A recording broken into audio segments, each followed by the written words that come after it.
What's up, everybody? You're very welcome along to tonight's late night agenda. Hope that you're all keeping well, and what a great performance that was from the Reds just before the stream started. We just finished a 3-1 victory over Osasuna. I was thoroughly impressed. I hope you guys were as well.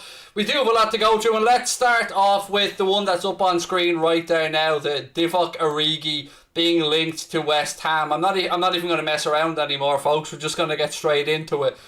So, again, I hope you're well. Excuse me, I'm still flicking around on a few things here on the screen, and my phone is gone mad with WhatsApp, so I'm going to try and ignore that one as well. Hello, sorry I'm a minute or two late, but I needed a little toilet break in between streams. So, you know how it is, folks. You know how it is when nature calls, nature calls. We are so close to being Arsenal. God, there's always somebody to start off with a bit of negativity. We are no closer to being Arsenal, fella, than I am to being Mark Wahlberg. So, you know, that's about the same level. The chances of me becoming Mark Wahlberg are about the same as us becoming Arsenal. So, yeah, don't worry. Things will never get that bad, fella. There's always hope. Never look at the Arsenals. There's always hope. Hello, Ross. Nice to see you as well. And everybody, how are we?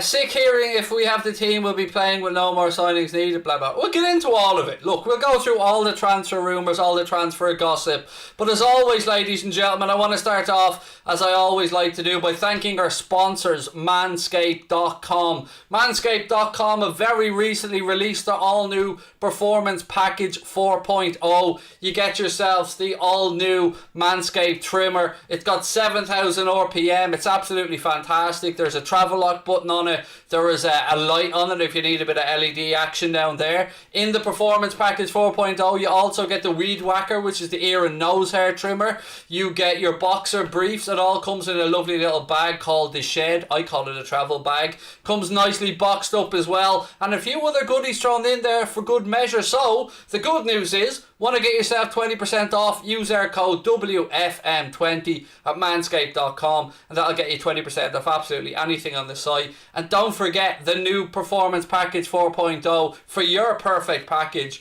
just dropped very recently in Europe. It was available in America, now it's available in Europe. WFM20, and that'll sort you out with a 20% discount. Your balls will absolutely thank you later.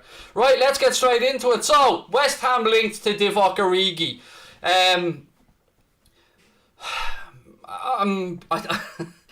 I'm struggling to figure where to go with this one, because I don't want to get my hopes up, because with all due respect to Divock Origi, it is the right time for him to move on, and I do think that we have seen the best we will see of Divock Origi, and maybe, let me just see which side my chair needs to go, there you go, and maybe a move to a club like West Ham or somewhere else will revitalise Origi and his career, because for me, from the outside looking at Divock, he's always felt like somebody who needs to be loved, somebody who thrives off confidence, and a lot of forwards do, and it's very difficult to come into a team in a stop-start rhythm where you're getting a few minutes here or a game there, and, you know, to try and get into any form of rhythm again, for want of a better word. So I hope that it gets to a point where the club receive a bid that they're happy with, Divock receives an offer that he's happy with, because, you know,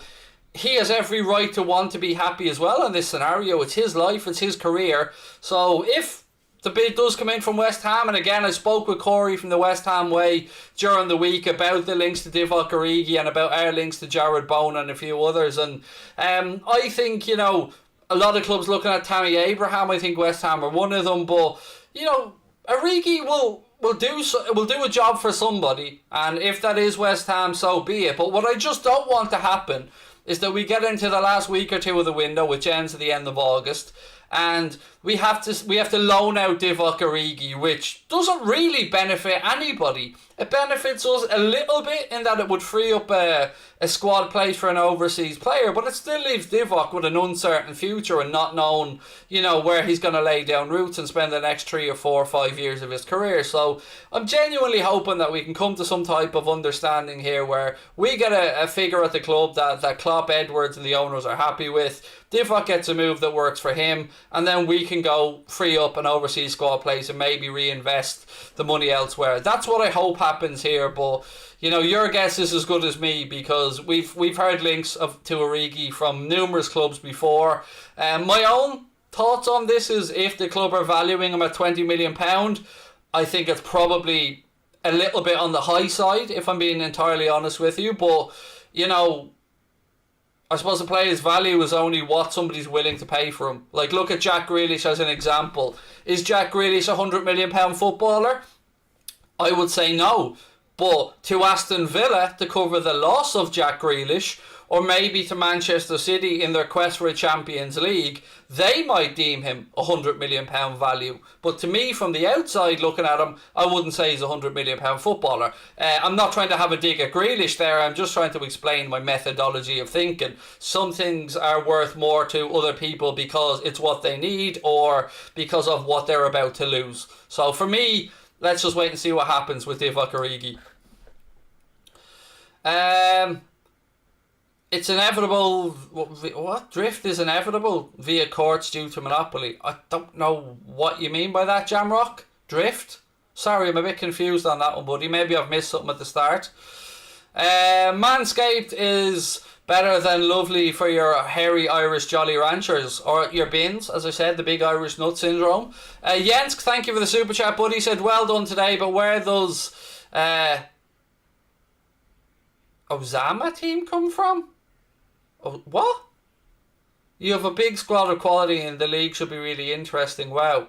Where does this Osama? Osasuna. Is that what you're talking about? The team we play, they're Spanish, mate. Oh, I'm sorry, I'm a bit confused by that, Jens. Osasuna or Spanish side.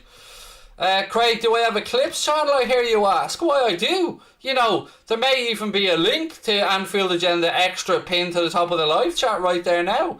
So yes, we do have a clips channel. We're very kind of you to ask.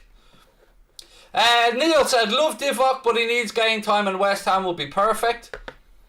I think Oxlade-Chamberlain can be key use to us this season, said James Boyd. Look, to me, buddy, he was my man of the match today. I thought that Alex Oxlade-Chamberlain was sensational today. I thought he was the best player on the pitch. I thought Tsimikas did really well. A lot of people impressed me, but Chamberlain was at it, wasn't he? Like, he was at it today. And Bobby was class as well. Takumi Minamino did well. Right, and there is a few more transfer stuff we're going to talk about, by the way. Hope we don't sell Oxlade-Chamberlain to Southampton. I've always been told from the few journos that I know, and from the Liverpool fans that I think are in the loop as well, as in like ones that would read up on as much stuff as I would, it always seems that there was never any intention for Alex Oxlade-Chamberlain to be sold this summer. Now, you know, himself and his missus are expecting a child, and I don't know if he wants to go back and put down roots somewhere, but I don't believe he's for sale. I honestly don't. And, you know, I think it would take a big bid to tempt Jurgen Klopp to sell him. And after seeing his performance today, if that's the Chamberlain we can expect this season, then we can definitely use him at the club. What's the Renato Sanches news? Chill, Winston, chill. We'll get to it. Don't worry, I won't forget about it. I have everything ready to go here. I've got my notes open as well. Cool. Let me just get back to the notes that I have sent for this one. Right, so on Origi, let me just go back to it. So West Ham have reportedly opened primary talks to sign Liverpool striker Divock Origi this summer. Origi scored just once for the Reds last season in an EFL win over Lincoln City and doesn't appear to have much of a future at the club. The 26-year-old joined the club for $12 million from Lille 7 years ago, but hasn't found a regular report. Reports suggest that $15 million may be enough to prompt Liverpool to sell the player, and that came from Football Insider. And look, that's $15 million seems reasonable to me. It does. 26-year-old player who you would say technically, when it comes to forwards and strikers, 26 to 29, probably the peak of their career. So, yeah, I hope he gets a move that works for him and for other people. Some more talk around the Alex Oxlade-Chamberlain Southampton stuff. See, it's the report seems to stem from TalkShy, who I've no faith in as a channel, by the way. I don't know how anybody listens to TalkSport, but that's where it seems to stem from. And yeah, I mean, I don't even want to spend any more time on it, because anybody that... I don't want to go down that road. I'm already going to land myself. Anyone that employs Jason Cundy, I don't give a fuck about, basically. And they employ Jason Cundy, so as far as I'm concerned, TalkSport can go in the bin. Then we move on to...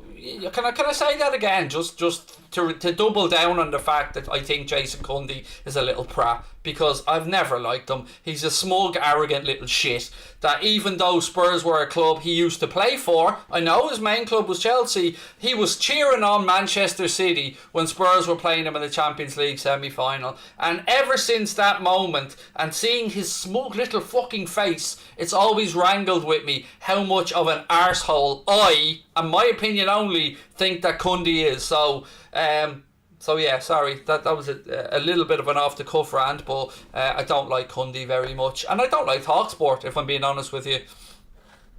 Right, let's move on to this gentleman here, Renato Sanches, because links coming out today again that Liverpool are in for him. Renato Sanches could leave Lille for Liverpool this summer. The Lille board intends to sell him for around 40 million to 42 million euro, and that comes from a Paris publication, I think. And look, that makes sense. Makes a load of sense to me. I said to you guys before, I can understand the links to Renato Sanches. I can understand the links to Saul Niguez. I can understand the links to Yves Bissouma. A lot of these midfielders, I absolutely understand and agree with why Klopp would look at them and go, he can do a job. So if it turns into Renato Sanches coming to Liverpool, I'll have no problem with it whatsoever. And I trust Klopp on the board. All I've ever wanted is for Klopp to get the players in that he wants and that makes him happy. So, yeah, let's wait and see what happens. Addison said TalkSport is overrated. It's 5 Live for me. I'd certainly be somebody who would be more open to listening to 5 Live myself, mate, than TalkSport, 100%. Renato knows Thiago really well, said Cameron. Yeah, see, again, I'll be honest, I've said to you guys as well, what my outside reading of the Renato Sanches situation was, I was wondering, was he waiting to see what the Barcelona situation cleared up to be?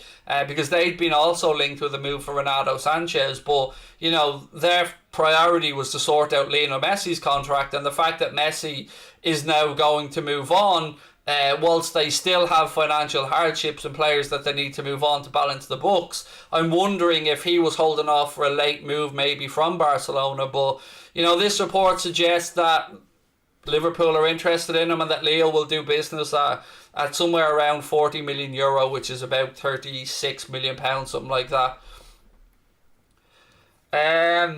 ESL is inevitable as courts rule against monopoly. Unless Jamrock, I've missed something, and I could have, mate. You know, I will be honest with you. Here's where I am on the situation with the European Super League, and let me just remove Renato off the screen for a second. The latest that I've heard and read is that the 17th Court of Madrid ruled in favour of the Super League on the grounds that UEFA had a monopoly or was monopolising football in Europe. Now, very important to point out where the court was there, mate, in Madrid. And it was Florentino Perez, of course, pushing the Super League from Madrid. So the court will go to Luxembourg, which is where the appeal will be heard. And from everything I've read and seen, UEFA are very, very, very confident that this will be quashed rather easily and that the Super League will be dead and buried. Now, if they go back and try and reform a Super League in another way, maybe leaving out Premier League clubs, I don't know. But from everything that I've read, it suggests that UEFA are extremely confident that that this will be squashed and that they'll win the legal battle. Now, it is an odd conversation because most of the time when you're talking about any one company having a monopoly in an industry, it's usually a bad thing, because competition drives competitiveness, which drives better prices, which drives better value, and, you know, makes everything more lean and mean. Whereas when you have one company monopolizing an entire industry, they can basically do as they wish without any competition. But I guess it comes to how we view football, or how the courts view football in this sense. And, you know, are UEFA monopolising it? Are they guardians of the sport? Are they custodians of it? Are they trying to do things for the greater good? Well, I suppose the answer to those questions are mixed. Some of the things that they do are obviously wrong. I mean, as an example, when Champions League is on or anything like that, I know that they block book and they overbook hotel rooms in cities, which of course leads to fans not being able to go. None of us like to see the amount of commercial partners and stuff that get given tickets for Champions League and Europa League finals at the expense of fans. So I'm not the biggest fan of UEFA, and I think there is certainly corruption and backhanders in football that needs to be sorted out. But do I think that Florentino Perez, Agnelli, Barcelona are the white knights coming in to save the sport? Do I fuck? They are doing it for their own greed and to try and save their own clubs who have gotten themselves into a financial mess. So yeah, that's my take on it. I think this is a desperation move by Florentino Perez and the club still attached to the Super League, because that money, that huge amount of money that's been dangling in front of them, could bail them out of a very, very, very big hole. That's my take on it.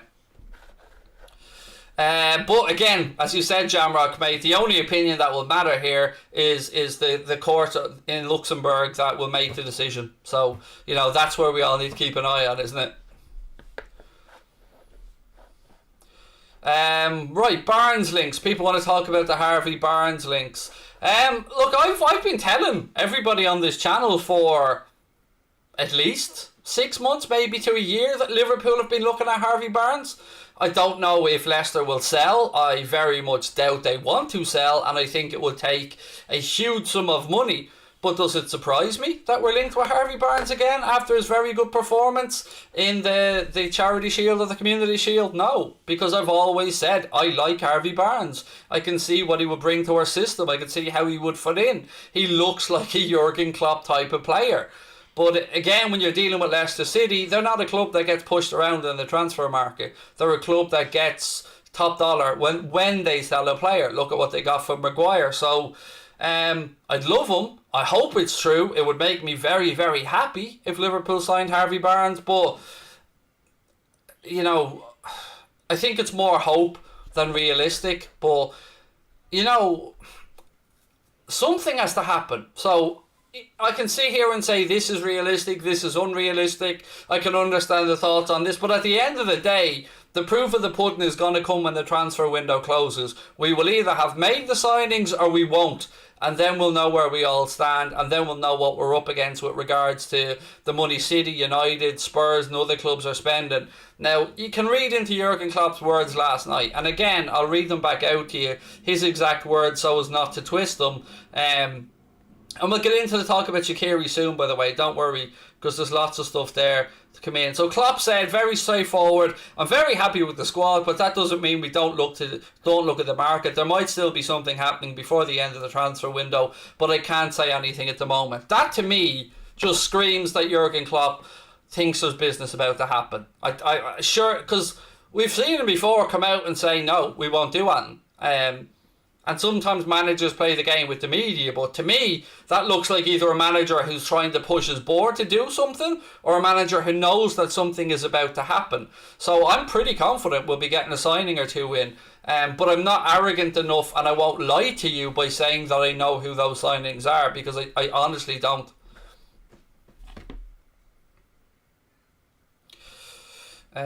Sorry, my wife has just sent me a message that I have to reply to, because apparently telling her something 3 times isn't enough. I have to write it down as well. I ate, my brain stopped thinking. $5.90. Okay.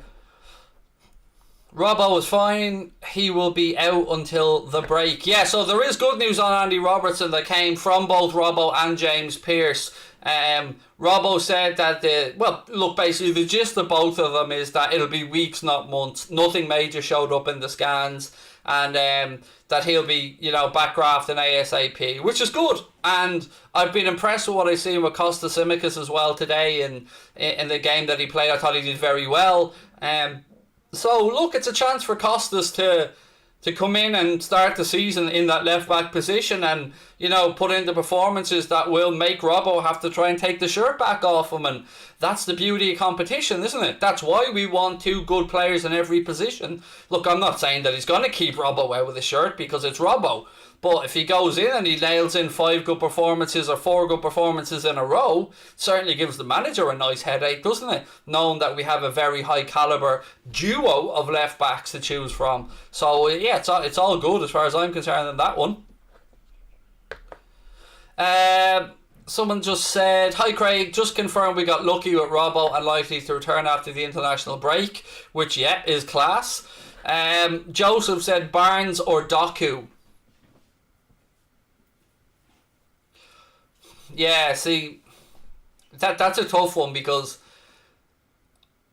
I can see the potential of Doku, but I've seen what Barnes has done in the Premier League and will do in the Premier League. So, if I was to say which one I think has a higher ceiling, probably Jeremy Doku. But if I was to roll the dice from a Liverpool perspective and want somebody for the Premier League, probably lean to Harvey Barnes, if I'm being honest. But I would imagine Harvey Barnes would cost probably at least 50% more than Jeremy Doku. But I think, that's a tough one. Because I really like them both. They're right up at the very, very top of my list, along with Neto, of the three wide forwards that I'd like Liverpool to look at. Leicester are very clever in selling players, said Addison. Extremely, extremely clever. You do my favourite stream, said Amar. Thank you very much, dude. That's so kind of you.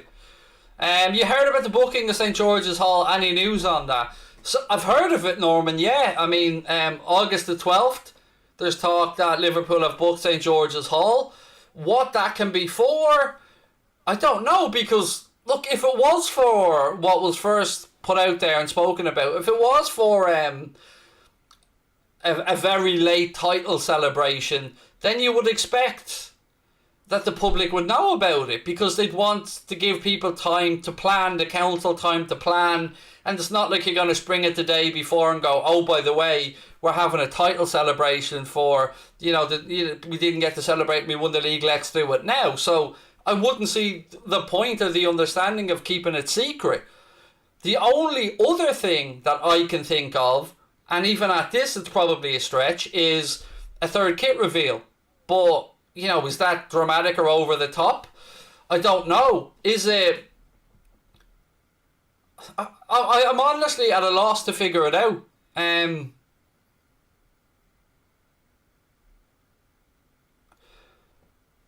don't want to get morbid either, but the only other thing I can think about is...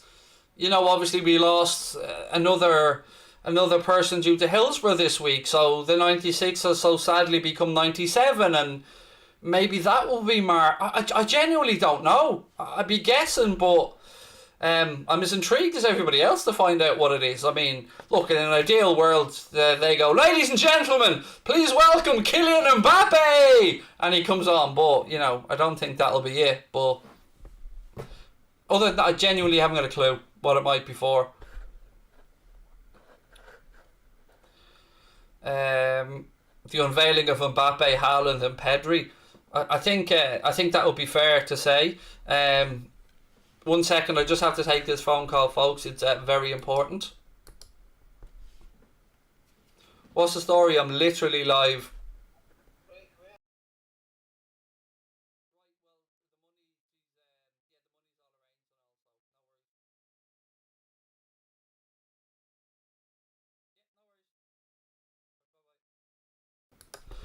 Sorry, folks. Business never sleeps and all that jazz. Shaqiri to Leon. Let's get on to that one, because this is it's been rejected. And let me tell you why it's been rejected. Because the offer looks derisory from what I've seen. You know, I've seen figures of 7 to 9 million mentioned, which is... it's way too low. You know, we know the number for Shaqiri. The number for Shaqiri is in and around 12 to 13 million pound. There may be some movement from the club in a lower direction, but I can't see where 7 to 9 million euro comes into it from Lyon. I mean, I know Lyon are trying to lowball, and as I've always told you, Jean-Michel Aulas, the Lyon president, he's a snaky little fella. He's a difficult man to deal with.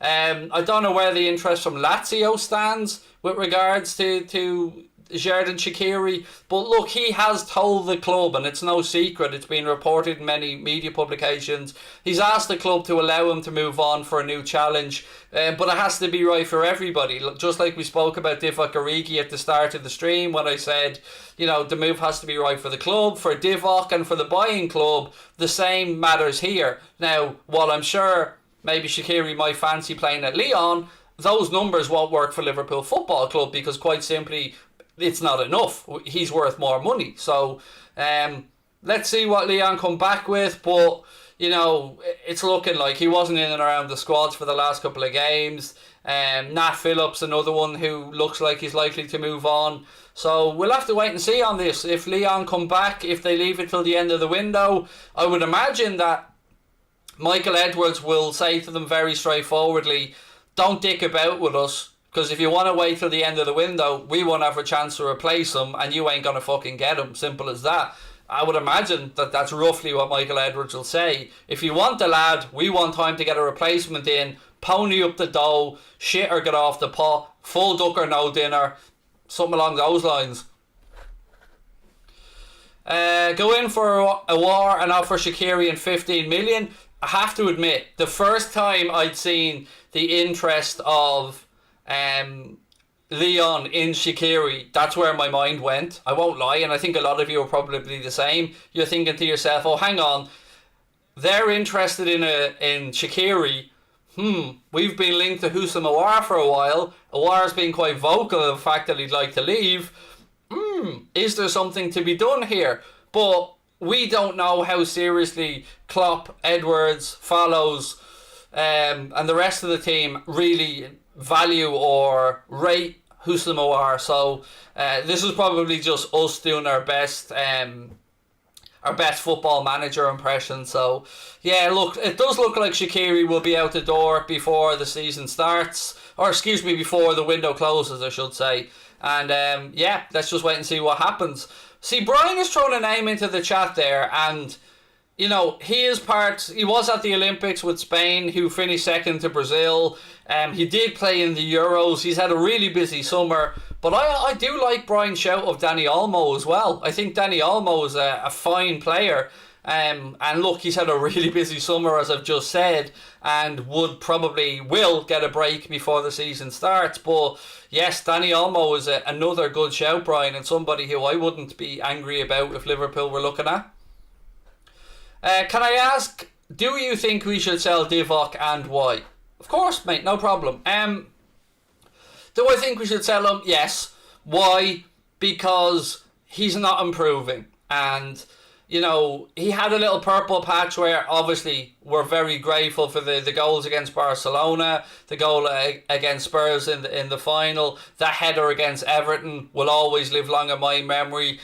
He scored an important goal against Newcastle. I think one against West Ham that was important as well. So being there for some big moments and being part of teams that have achieved big things. But he hasn't pushed on for me. And last season in particular, when I seen Divock Origi on the pitch, it was one of two things. Either he looked uninterested or he was really low in confidence. And it wouldn't be fair of me to say which one of those it was. But the fact of the matter is, where Liverpool Football Club are right now, Divock Origi is not at that level. And the drop off from Mohamed Salah, Sadio Mane, Diogo Jota, Bobby Firmino to Shaqiri is too steep. And we need a player of a higher caliber. So, you know, I wish him all the best if he moves on. I'll always look back on those major moments with a big smile on my face. And just even take aside the Champions League goals, just for giving me that moment with he's only got little arms, mate, for Jordan Pickford flapping around and that header. Just for that alone, for the amount of sheer hatred I got off Everton fans and for the amount of saltiness I received and beautiful bitterness, I'll always love him, because that was like, I was peak hated at that point. Like the Everton fume was on another level towards me at that point, and still people hate me about it for this day, and I still love it because he does only have little arms, mate, and ha ha ha ha. So yeah, for that reason alone, I'll always have a soft spot for Divock. But look, yeah, I do think it's time to move him on. Right, let's get to some more of your comments. Craig, adopt me. No problem, Ben. Send the paperwork, mate. Would love a Jota type signing. Yeah, I think a lot of us would. So we've seen the names we've been linked with. We've seen the Pedro Netos, the Harvey Barnes, the Dokus, the Rafinhas at one point. We've seen the Basumas, we've seen the Sauls, we've seen the Renato Sanches, we've seen the Neuhauses. But wouldn't it be lovely if tomorrow we wake up and hear Liverpool have signed, I don't know, insert name we're all happy with, and we all look back at it like a Jota or a Fabinho signing where we go, shit, never thought of that one, but yes, that makes a lot of sense. So that's, I think, what we're all hoping for. And look, where are we now? We're on the 9th of August. The season starts on the 13th. Arsenal obviously taking on Brentford in the first game of the new season, but the window doesn't close until 11 p.m. on the 31st of August. And due to that and a lot of players coming back late, like Hendo got his first pre-season minutes today, there probably will be a lot of late action in the window. Lukaku's moved to Chelsea, Koundé's moved to Chelsea. What will happen with Harry Kane? What happens then with Mbappe at PSG? Where does he go? Does that have any follow-on effect at Real Madrid? There's so many variables still there that it looks like the last 3 weeks of this window are going to be batshit crazy. I think dominoes effects will happen here, and the Grealish transfer was a huge one. What happens with Kane will be really important. We've seen the money that Aston Villa have used to already replace Jack Grealish. Will they go bigger again? And what will happen with the likes of, well, Arsenal have signed Ben White and they've brought in some other players. Spurs have brought in some players. It could be mad. I mean, in a window that I honestly thought was going to be a rather quiet window with maybe Haaland moving and maybe Mbappe moving, and we knew the Kane situation. Other than that, and United getting Sancho, I thought they would be the big moves of the window, and it would be, you know, fairly quiet from that point, but it's really starting to heat up now.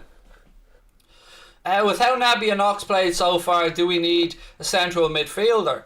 It's a very good point, Herman. And look, if you said to me now, Craig, I can guarantee you that Alex Oxlade-Chamberlain and Naby Keita will be available to both play 25 Premier League games this season, I would say, Herman, we don't need another midfielder, mate, because you add them into Fabinho, Thiago, Henderson, Curtis Jones, Harvey Elliott, who looks like he's been used in that space in between the front three.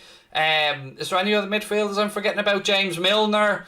So I would say to you, no, yeah, you'd be right, but none of us can give them guarantees, mate, and all we can work off, I suppose, is what's happened in previous seasons. Now, Chambo looked amazing today, looked like peak Alex Oxlade-Chamberlain. Naby Keita has looked very, very good in pre-season, and, you know, we don't have access to the information that Klopp, the medical staff, the sports nutritionists, the sports scientists, that those guys have. So it's so tough for us because a lot of it is uneducated guesswork from us, not knowing the information that's at hand to the manager and that. So if you could promise me those two things, I would say we could go another season without a midfielder. I stand over what I say about an attacking player, but yeah, with Chamberlain and Naby fit all season, I do think we could cope, yeah. But staying fit is a whole another thing, really, isn't it? Right, Craig, do I think Aguero will go to PSG? No. And for those that are wondering about this, by the way, so the whole situation with Barcelona, even though Aguero was signed there and Memphis Depay has signed and played, until that contract is registered and accepted by the La Liga offices, technically it's not really worth the paper it's written on. So Sergio Aguero went to Barcelona because of his good mate Leo Messi, and Messi looks bound to go to PSG. But I don't think PSG could justify Aguero's wages on top of what they've already done. So let's look at what they've done. Messi will probably cost $1 million a week before taxes.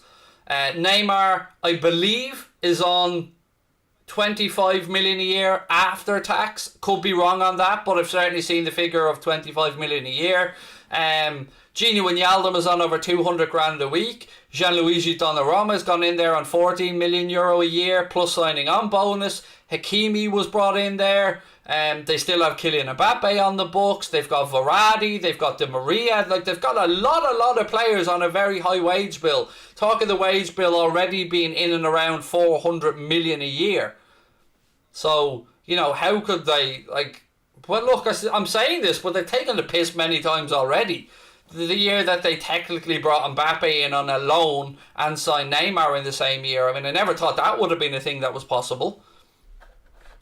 Pranav said, I can only see us signing one player now. Two seems unlikely. Hopefully a quality attacker after we offload Shaqiri and Origi. That's the most important position for me, is the attacking position. Because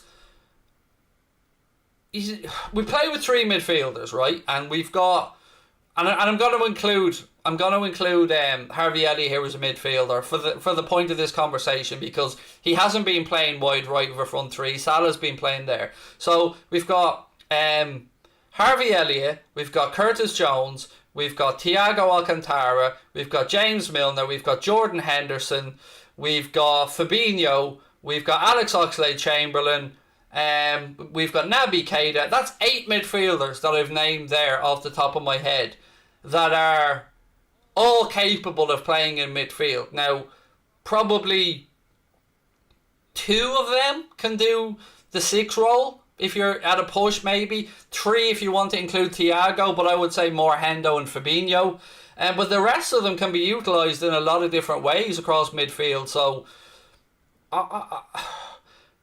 the thing that makes me very scared to say this is, last year I said I understand not replacing Dejan Lovren if we went out and got Thiago and we signed Jota, but because I was too naive to think that we would be that unlucky with centre back injuries, that, you know, Matip will be out for a while, that Gomez and Van Dijk would be out for the guts of the season, and that we would be relying on, you know, loan signings in January. We would be looking at Nat Phillips doing what he did, Reece Williams. I never thought we'd be in that position, but we were, which should teach us that it can happen at any time. So even if we look at midfield and think we're stacked, well, we better make sure that we're bleeding double stacked, because we can't have a similar situation happening where, you know, we're losing key players at key parts of the season, because before these injuries, or even after the injuries to Van Dijk and Gomez, in December time, we were still top of the league. And look at the fall off from there. So, yeah, I'd rather go doubly cautious than roll the dice again. Right, what have we got? Fans are asking about Robbo. Do you have an update? Yes, I've given loads of updates on Robbo, mate. I mean, I gave 2 in the last stream alone, but of course, as always, I'm absolutely happy to go back through it. 1 second. There's just so many messages on my phone today because it's nuts. Right, so one from Andy Robertson said, thanks to everyone for the kind messages and support. Scans suggest nothing too major, but there's some ligament damage which will need to mend. I'll be grafting every day so I can help the team again sooner than later. Good luck to the boys playing tonight. Then James Pearce tweeted out, I've been told Andy Robertson set to be out for weeks rather than months with ankle ligament damage, which feels like positive news given how bad the initial injury looked yesterday. So Yeah, that is good news. And then again, David Lynch on the Shaqiri situation said, LFC have received an approach from Lyon for Shaqiri, told the two clubs are still a long way apart on the valuations, talks are ongoing. Liverpool are keen to recoup a figure in the region of the £13 million they paid for Stoke in 2018. So yeah, that's about where we are. So probably see Robbo back after the September international break. Right, what else have we got? Yep, gone through all those.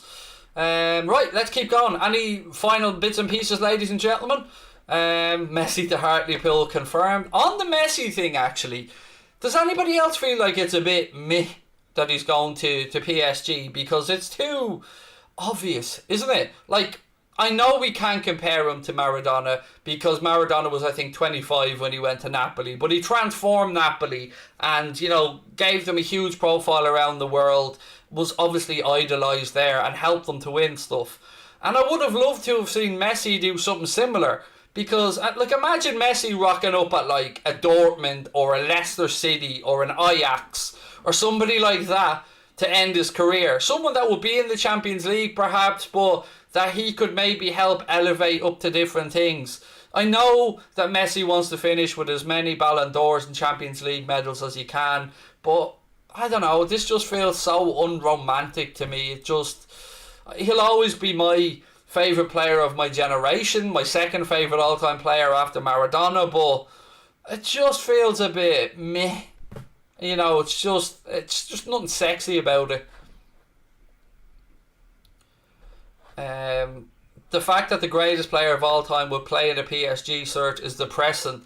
There is that as well, because look, I've made no secret of it. I don't like PSG and City too much because of the way that the owners work the clubs. Nothing against the fans or the players or the staff, but if I never see PSG or Man City lift a Champions League, I will be a very, very happy man because, you know, I just don't like the way they go about it. I just don't. I'm sorry, it's just my opinion and I know others will think differently, but I hope neither of the fuckers ever lift the Champions League. Messi to Derry City. There you go. Up to the brandy well. Nothing wrong with it. The only PSG can afford him. You see, that's the thing though. And I get that, and you are right. You know, PSG, City, you know, maybe United at a push, only clubs that can afford them, but at what point does money become the only motivation in a career? Because, look, I'm not going to judge Leo Messi for his financial decisions. How dare I? How would I?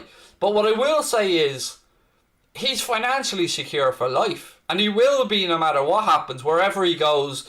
And for the rest of his life, he will be inundated with media requests. And, you know, he will make a lot of money even after he retires. So, I understand the financial part of it.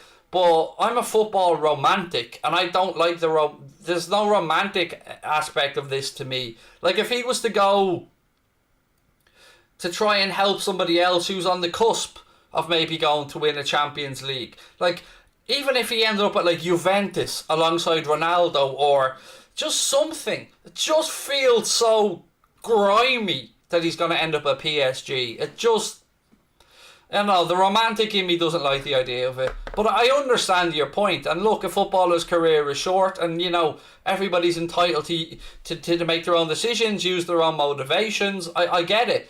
But,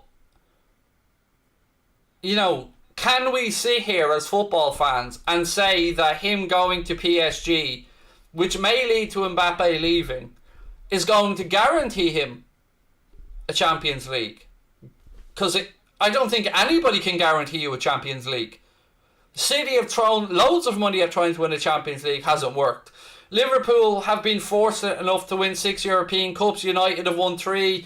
Barca have won some. Bayern have won some. AC Milan have won some. But, you know, going into every season, I'd say it's far easier to predict who'll win a league campaign than it is to see who'll win a Champions League. Because one iffy refereeing decision, one shitty red card in a game, and, you know, you can be out of that competition before you know what's going on. So, I would argue that even going to PSG to work with Pochettino, and now I don't think that even guarantees him a Champions League. So, that's just my 2 cents on it anyway. Do I think Tielemans and Neto would be a good replacement for Gini? Neto will be a very different type of player, but would I like Tielemans in? Yes, you could add him to the list that I spoke about earlier on of players I'd be more than happy to see at Liverpool, because he's a fine footballer, but another one that I don't think Leicester City will want to leave. And look, we do know that Leicester City have a new improved contract offer on the table there for Youri Tielemans. So, Leicester are a club. They've won the FA Cup, fair play to them. They won the Charity Shield, fair play to them. They've been very unfortunate over the past couple of seasons to just miss out on Champions League spots. They've won the Premier League, of course, and who could forget that remarkable story? So yeah, and they've got a very good owner who doesn't get bullied around in the transfer market and is ambitious. So as much as I'd like him, I don't think they'll sell him to us. Right, look, ladies and gentlemen, I'm going to head off into the night because this was a stream that was a bit of a last minute thing anyway after the watch along. But look, here's what's up. Please do hit that subscribe button, drop a like on the video, let me know your thoughts in the comments if you're watching this back later on anything we've spoken about. Don't forget to get yourselves over to manscaped.com where you can get yourself 20% off absolutely anything, including the new Performance Package 4.0, which is available in Europe right now. WFM20 gets you 20% off. Even if it's on sale, still gets a 20% off. And look, I'll be back tomorrow with myself, Steve Bland, and Jack Gill at 8:45 for what we call the podcast, but we'll rename it. And after that, I will talk to you guys later on. Take care. Lots of love for you guys being in. And